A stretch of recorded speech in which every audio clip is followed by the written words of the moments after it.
Bismillahirrahmanirrahim. Assalamualaikum warahmatullahi wabarakatuh. Alhamdulillahi wa kafa wassalatu wassalamu ala al-habibil mustafa wa ala alihi wa ashabihi ahli tuqa wal wafa. Subhanaka la ilma lana illa ma 'allamtana innaka antal alimul hakim. Rabbi shrah li sadri wa yassir li amri wa hlul 'uqdatam min lisani yafqahu qawli. Datuk-datuk, datin-datin, susah saya nak bagi tazkirah. Biasa hadirin hadirat, ni hadirat semua. Hari inilah saya merasakan sebagai kaum minoriti. InsyaAllah kita semua dimuliakan Allah Subhanahu wa ta'ala. Amin ya rabbal alamin.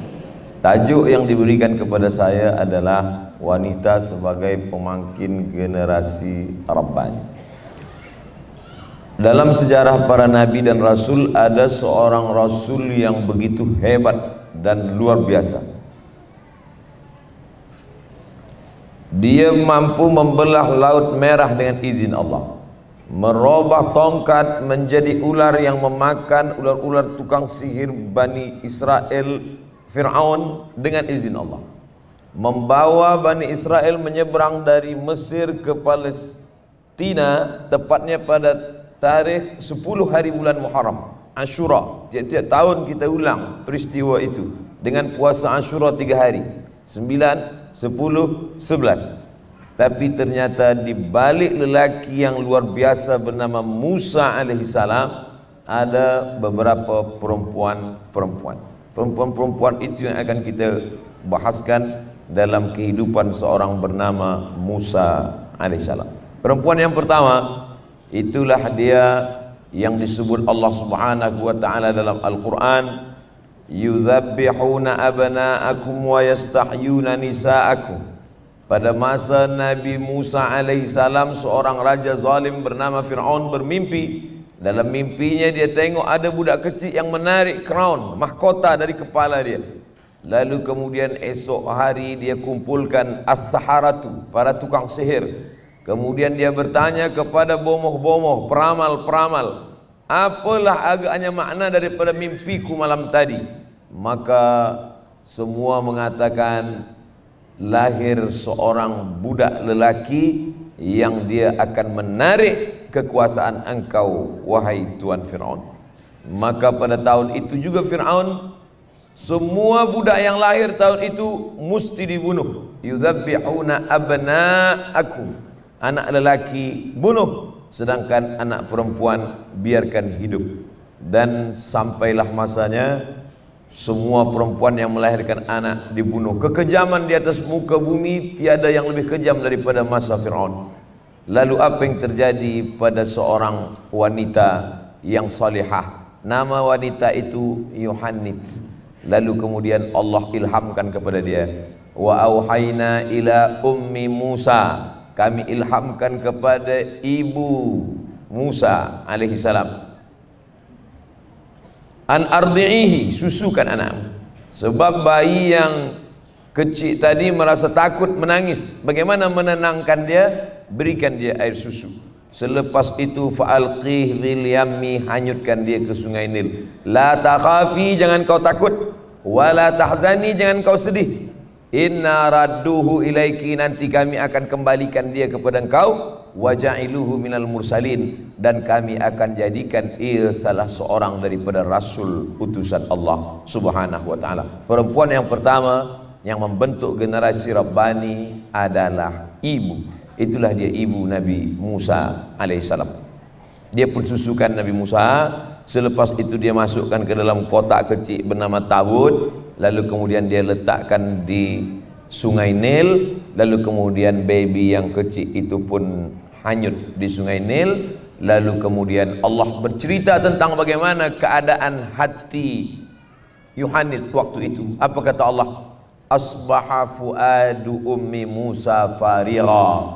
Saat dia menghanyutkan anaknya itu, hatinya dalam keadaan farigha, kosong, hampa, tak ada apa-apa. Saya tak dapat membayangkan bagaimana yang dikandung 9 bulan 10 hari lalu kemudian dilahirkan dengan meregang nyawa, meneteskan darah, begitu saja dilepaskan di sungai yang kita tak tahu dia akan hanyut kemana. Maka yang pertama kali ditanamkan adalah iman.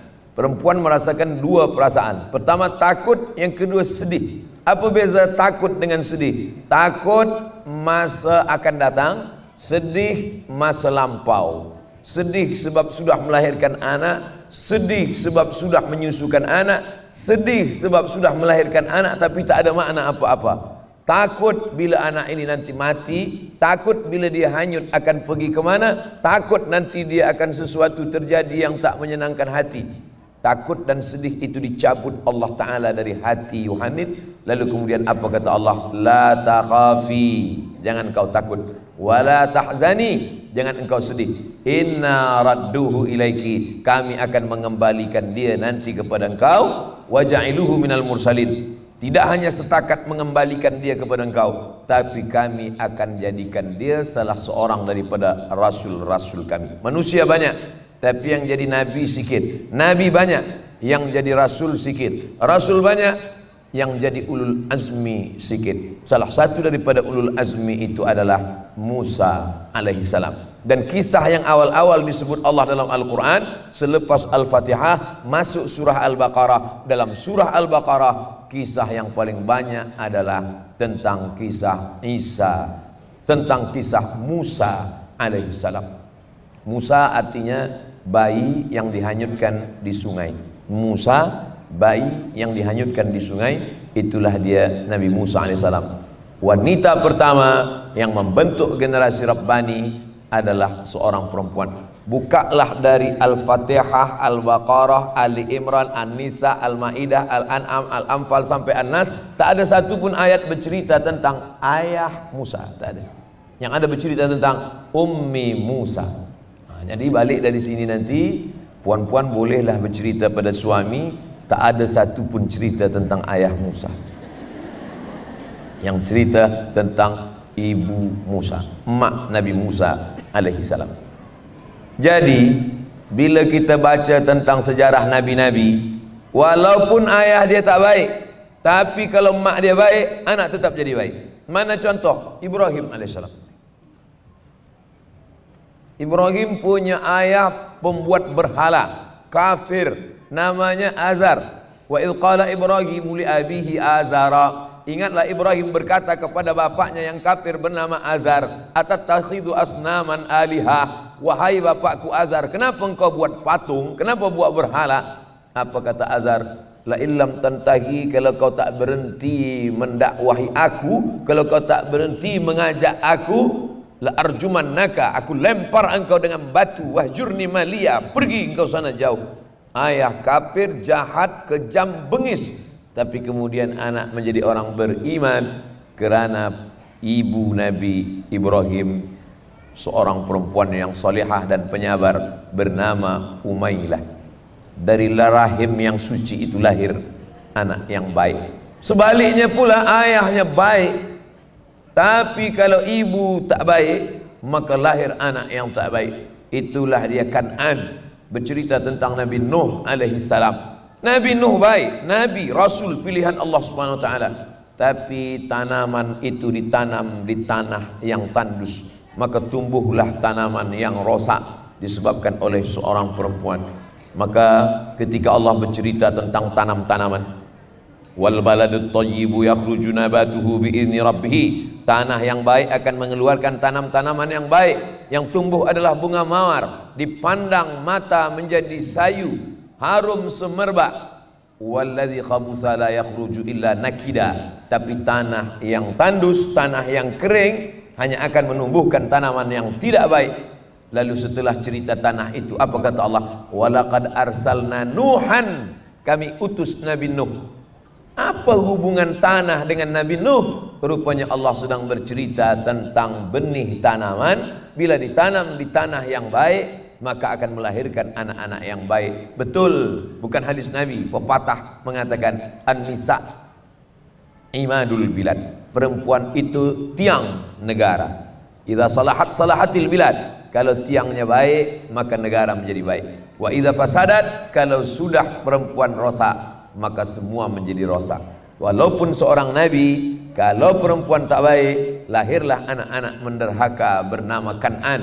Walaupun seorang kafir, pembuat berhala, penyembah berhala, tapi perempuan itu baik, maka lahirlah seorang anak yang baik bernama Ibrahim alaihissalam.